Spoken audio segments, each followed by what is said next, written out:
प्रेम चिन्हेला न आदमी कौन जात हाँ। प्रेम चिन्हेला न आदमी कौन जात हाँ।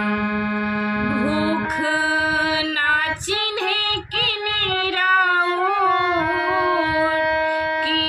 झूठ भात हाँ। प्रेम चिन्हेला न आदमी कौन जात हाँ।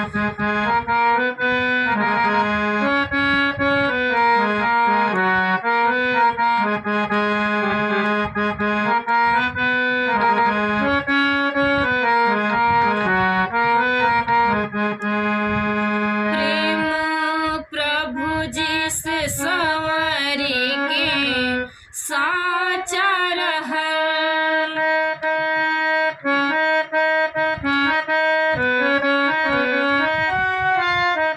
उहे फेंके बाइर जावन काचा रहल।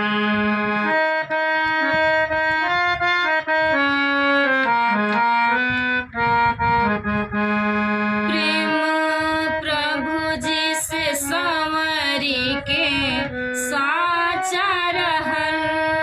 उहे फेंके बाइर जावन खाटा रहल। प्रेम प्रभु जी के दीहल सौगात हाँ।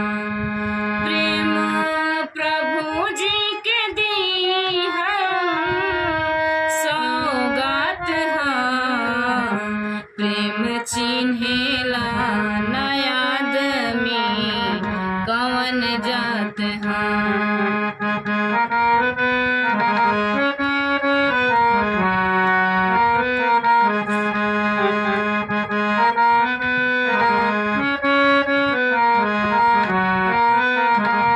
प्रेम प्रभु जी से करेले पावन हरि बात काहेली सोनम प्यार रौरो करी।